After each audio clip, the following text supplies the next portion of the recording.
Hey everyone, this is Disc Junkie, and today I'm back for a video type which I don't often do. I thought I would actually talk about the whole array of Blu-rays, and more specifically Blu-rays released by a company called Vinegar Syndrome. Now, if you're a film collector or movie buff, you might already have heard about this. They're quite popular, limited edition slipcases a lot of the time. And I know usually I would just make like a single video talking about the single edition, but these are pretty standard, and just making one video for each release would make a whole lot of videos, but it will also be sort of very tedious and very short, and what the hell, I just thought I'd try something different and actually make one big video on my entire Vinegar Syndrome collection. Now, I just started collecting these. I essentially just had one from before, which is this, and this is a film called The Undertaker. Really awesome movie, and it comes in this really cool cutout slipcase, which is part of why I started to fall in love with this company to begin with. Just checking out the front and the back, you can see we got some glossy, sort of bloody fingerprint paint on the back cover. This release has been out of print for quite a while, which is a shame because it is a really cool part of their catalog. Inside you got the Blu-ray keep case, pretty standard looking. You can freeze frame in case you want to check any on the details. And you also get a small booklet in the package. Now, I'm not sure how detailed I'm going to get in this, but the point is that, I really like the designs overall, and I thought we'd just run through them. So there you got The Undertaker, and their limited editions in general tend to be quite collectible, and they tend to sell out. They have a lot of these limited editions in stock, and they have had a lot of them over the years which have sold out, and they usually fetch quite a high price on eBay, on the secondhand market. So if you see one you like, I would advise to actually snatch it up quickly, because they tend to actually sell out sooner or later, and they usually just go up in price. So I essentially bought this way back when I got this secondhand. Wasn't really into the company per se, but then I sort of saw some other of these editions that they were selling, and I got really into it and decided to make my first order for the rest of these you see here.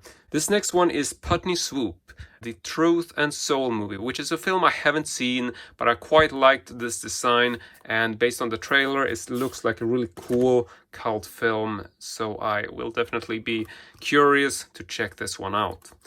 In terms of the packaging, you can see that you just have a disc, or two discs usually, and a lot of the times the Blu-rays that are coming out from Vinegar Syndrome are actually exclusive releases, meaning this is like the first time that the film has appeared on Blu-ray. There's usually like a whole lot of special features and unique stuff, and I'm gonna get back to, for example, the Telephone Book, which is a film which I hadn't seen prior to hearing about it from Vinegar Syndrome.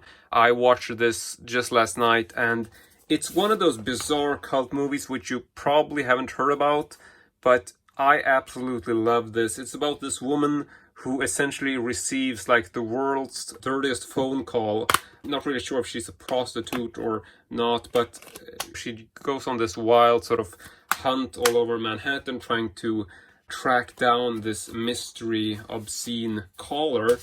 And long story short, it's just a really cool 70s film, very visual. It's all in grayscale, but it also has like this crazy ass animation sequence in color at the end. I mean, if you love alternative cinema, be sure to check out the Telephone Book.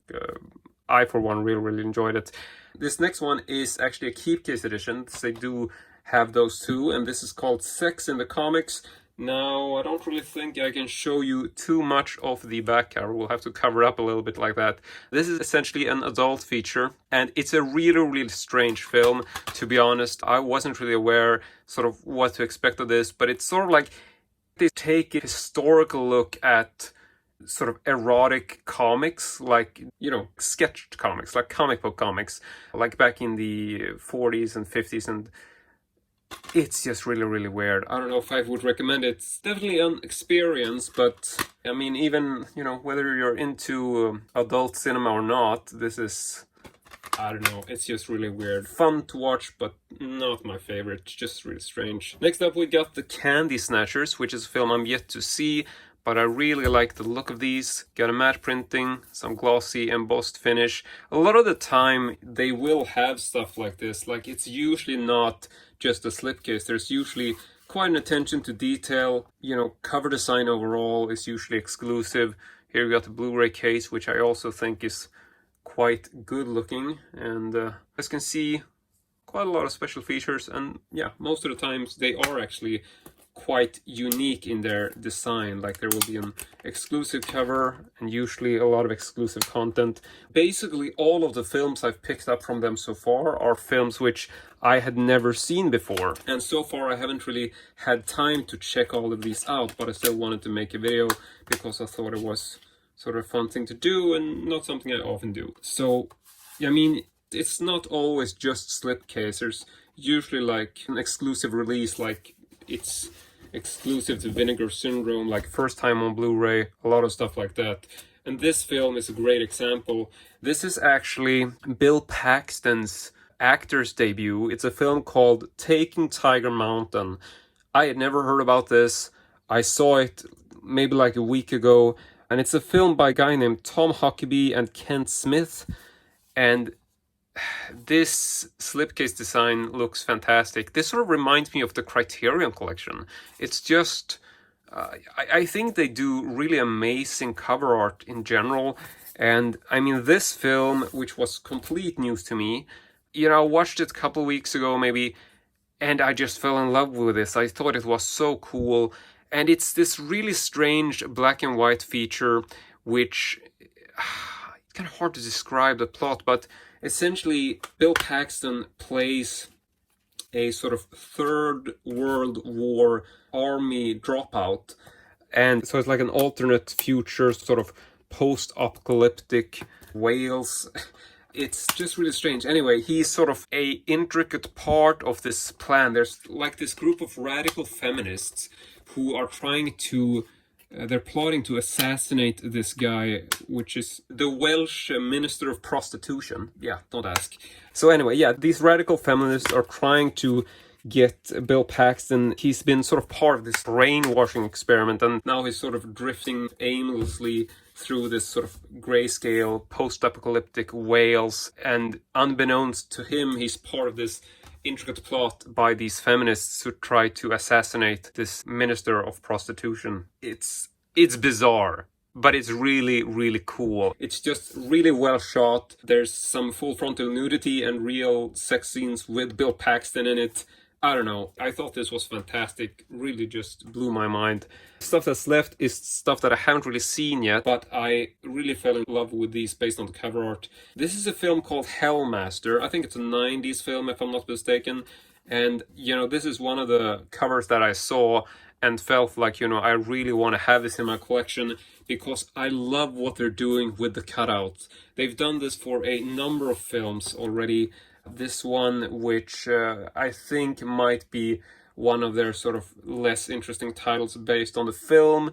I guess it's a matter of taste, but, you know, looking at IMDb and like ratings and stuff, this doesn't feel like it's, you know, it's probably not the best film in their collection. But then again, it's a matter of taste, I guess. You can see you got a reverse cover as well, in case you want to flip it and have some alternate artwork, which will create an alternate image in that, which I guess is a really fun idea. So I love what they're doing and trying to sort of expand on the design, making, you know, possible for people to choose their own scene in here. Yeah, you get the idea. Next up, another one, really great design with this cutout, lovely sort of die cut X on the front. And this is a film called 9 Lives of a Wet Pussy. I have not seen this, and based on the title, you might actually, well, probably, it's more like it, realize that this is actually an adult feature, hence the X rating. But, I mean, I really love what they're doing here. It's just a gorgeous design. Might as well check the back as well. You can see that this isn't actually all white. This is actually quite a sort of subtle sort of bone coloring, and there are actually some dark and little damage patches. These are actually printed on. When I first got this and I looked at the front, I was like, holy shit, this is like water damaged or something. But no, it is actually printed to look like a slight sort of discoloration. You can actually see on the interior that you do have some slight sort of, yeah, it sort of looks like water damage at least, or damaged from liquid or something. Oh crap, I didn't even open this. Yes, I did. There we go. So anyway, this is an adult film called 9 Lives of Wet Pussy. I'm not really sure if there's anything uncensored. No, doesn't seem to be. But here we got the alternate cover. There we got the back. No real nipples or anything, so I think I'm pretty sure I can go in close on this in case you want to see it. But yeah, feels like I'm repeating myself, but they're just really interesting designs, I think. And based on the stuff I've seen so far, absolutely loving the films themselves. Here's one which you have probably heard of. It's called Demonoid. It's really sort of cool, classic 80s film, which I haven't seen. I'm just guessing based on the trailer. But here is a exclusive slipcase design, which is really cool looking. Love this sort of glossy and embossing on the cover, as well as this hand, which also has a glossy print. And there we got the back, not too interesting there. And then I believe this is like the standard cover for the Blu-ray. I'm not sure, I mean this is also a Vinegar Syndrome release, so you can obviously buy this from other sites. But in terms of the slipcases, these are always like exclusive to Vinegar Syndrome's own online store. So if you're buying this release from like Amazon or something, you're not going to get the slipcase. You're just going to get this standard Blu-ray. And the same goes for all of these others. If you want to get the slipcases, which is essentially one of the major features of these films, they're obviously great films, you can get them anyway. But I mean, if you're going to shop for Vinegar Syndrome releases, I highly advise you to get them straight from Vinegar Syndrome, because these slipcase designs are just awesome. And yeah, it's... I don't know what to say. I'm just absolutely loving these. I think they're doing a great job. And I know they have various different designers, so it's not like it's the same person making all of these, but they do have a lot of people who are frequent in designing their covers. But I mean, I just think they got a really versatile look. I mean, it's not like they're replicating the same style. I mean, just looking at these, you can see like it feels like it was designed by a whole group of people. And I know they use a lot of the same designers, but I just think they managed to create a really, really cool, versatile series. And speaking of versatile, this is definitely one of the stranger titles that I've come across. I haven't watched this yet, but it's a really bizarre cult film. Let My Puppets Come. It is obviously an adult feature, but it's basically a parody of the Muppets. So it's a puppet film, and you got an exclusive slipcase design here, which is slightly different to the cover. You can see that the cover on the Blu-ray is essentially the same, but here you got the sort of standardized color print of the characters in the film, which are, if you didn't realize, actually all puppets. So flipping over, this isn't too graphic, so I'm pretty sure I can't show it. But here you got some special features, and there's just some screenshots of the movie. And yeah, this is basically, from what I heard, haven't watched it yet, like I said, basically puppets having sex in this really bizarre feature. I mean, what can I say? I just have to applaud Vinegar Syndrome for releasing these bizarre features, because I'm guessing nobody else would. But yeah, I mean, I think it's amazing to be able to see sort of unusual, not necessarily low budget, but you know, these films which are sort of forgotten and aren't necessarily like cult classics. I mean, some of them obviously are, but they also take a lot of time to make these really, really cool designs for films which, you know, probably wouldn't get their time in the spotlight if it wasn't for this incredible company. But yeah, that is essentially my entire stack, my entire collection of Vinegar Syndrome films to date. They have released a lot more than this, trust me. I mean, there's so many bizarre titles out there with, you know, slipcovers that are out of print already, which is a shame, because I'm sort of just now starting to find out about these. I haven't really been keeping them on my radar before. I just picked up this first one, and then the rest I got on a single order because I was really into it. But I really hope you enjoyed this video. Let me know what kind of Vinegar Syndrome releases you have in your collection. Do you have any favorites? Any ones you think I should keep my eye out for? That's it for this video. Really hope you enjoyed it. And as usual, hope to see you all next time.